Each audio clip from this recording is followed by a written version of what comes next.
First up today, Riot is changing the fountain for the first time in forever. Like, I actually can't find a fountain patch notes, so I don't know what they did last, but yeah, it's happening. Regular fountain healing is quite slow in today's gamescape, and I honestly think this should have happened when the bot and top wave sped up, because now you're just late to lane all the time. But the healing per second is being increased from 8.4% max HP to 10.4%. For comparison, home guard healing is at 12% missing health, so this should speed up your fountain trips by around 20%. Some of you guys are gonna have to learn to use the shop faster. Next up, ex-LEC leader has just hit Challenger EU West all solo with an extremely impressive and maybe even record-breaking 90% win rate. As you can see on your screen here, he's not the biggest mage enjoyer, and I can already see the Yone abuser comments, but let's be real, it's his button clicks that got him to where he is and not the champion.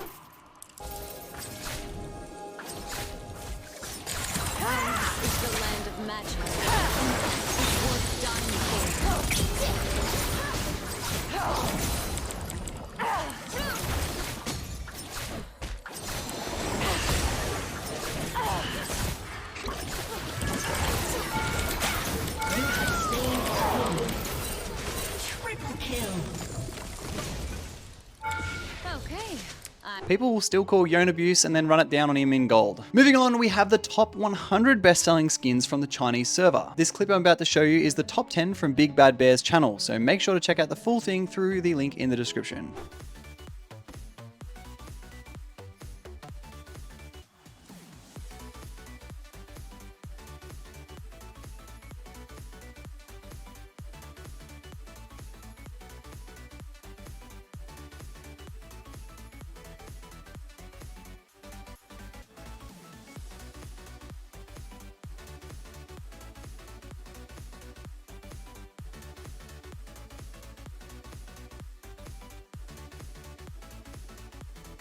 I have to say I'm not really surprised by most of the populace in this list, but the top 3 really gets me, especially after all the Soul Fighter Surrender Outrage that happened when the skin was released. Up next, Yorick received some pretty substantial buffs recently, but maybe a little bit too strong. In this clip from Broxar, we see Kerberos just solo Baron at level 14 and the whole in-game chat just blows up.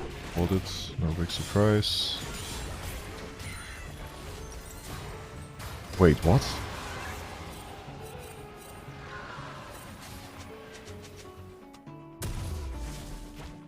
He just soloed Baron? Back in the day, Baron used to be relatively easy to solo, but I don't really think I've seen this kind of thing in a long time, especially not in a game that's far from over. I mean, the scoreline was 22-19 at 20 minutes in the game. And quickly, I did some digging and went through that particular game's timeline to find out his score at the time of soloing Baron, just to make sure he didn't have like 15 kills or something, and Kerberos only had actually 4 kills at the time he soloed it. He also only had Eclipse and Cerilders, so no funny lifesteal shenanigans. So for the 3 Yorick players out there, do with this information what you will. And just before we jump into the main topic of today, I just thought I'd let you know that Hextech store currently has the new Heaven Scale capsules for £3.49 and the Lunar Revel 2024 pass for £8.49 on their website. The link to their store is in the description. So this whole situation is actually a part of a web of game system issues, including forfeiture, the in-game bounty system, and losers queue. It started with this, a clip of Yankos being forced to surrender despite actually being ahead in kills, dragons, and towers, while also having 15 kills on his Medjai's Nidalee. Check it out.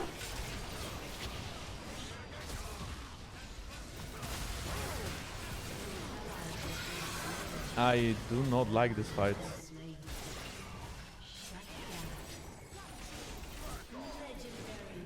What? What? They just... What the fuck? I'm 15 kills! I'm gonna kill this game! What are you doing? I don't think I've ever seen a more winnable game, honestly, and I can totally relate with how angry he must have felt. So this called into question the forfeiture system as a whole, because in the last season or two, with bounties being as OP as they are, game results flipping can occur from just one random pick or one shutdown. In fact, it actually made the changes Riot did to the FF system earlier this season kind of counterproductive to establishing such a strong bounty system anyway. Like, why work so hard to push bounties and comeback mechanics if you're giving players the option of FFing earlier in the game? Does Riot want us to FF to get a move on, or do you want us to grind it out and work as a team for a comeback? Their game direction decisions just don't make any sense. One's pulling one way and the other's pulling the other. The next day after this clip was posted, this one made its way to the front page of Reddit with 3,400 plus upvotes showcasing how an essentially lost game due to their Fiora being 0-21 resulted in a win through teamwork and persistence. I'll link the full clip in the description, but here's the end of it anyway, just for the context. We lost. We won. End the game. End the game.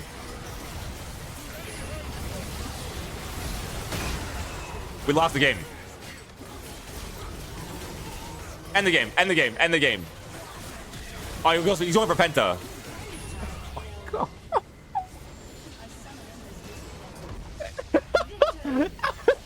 She goes GG 82 jungle sub mid gap. Oh my god. Hey, fuck it.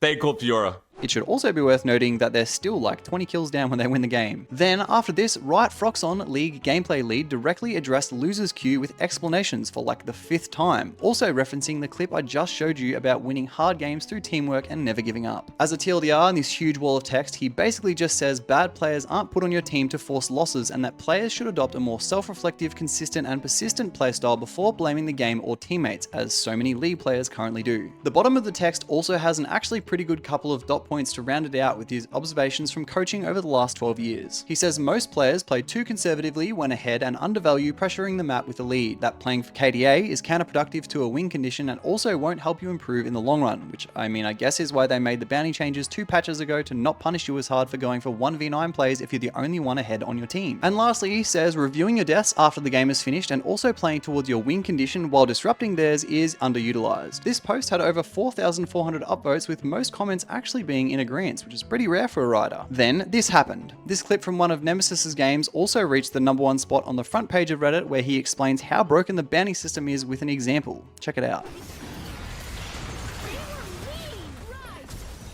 Have to flash, I don't know. Ah, fuck. The Talia doesn't have flash yet, but I guess she does it. Also, why do I have a shutdown? I'm 0-0-0 equal CS and I have a shutdown. Riot! It's 11 minutes 50 seconds in the game. We are behind in gold. And all of a sudden, the system just gave me a shutdown. Now if you look, I'm behind gold Talia. As a team, we're behind in gold and they have a Jargon. Why? So from this explanation, it's pretty plain to see that there are a few problems the game faces through the bounty system and forfeiture that has put the game in a pretty weird spot. I even saw someone made this revised surrender box on Twitter, but I don't think Riot would ever implement something like this just because it would incite blaming or flame. Still, a cool idea in the vein of revising surrendering. I do think it's a tough battle for Riot to win though. On one hand, it feels so shit being trapped in a game that no one wants to be in, but on the other hand, I do think the community as a whole gives up way too fast and needs to be self-reflective on developing better gameplay habits, because I guarantee it leads to more wins. But as always, I want to know what you guys think. Does surrendering need to be changed? What about the bounty system? Let me know in the comments below, and I'll leave you with this hilarious TikTok from Bizzleberry. His links will be in the description. Bye!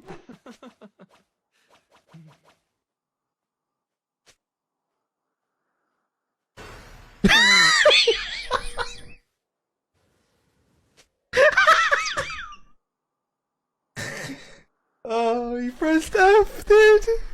Show me who you are, what you're capable of. I'll do the same.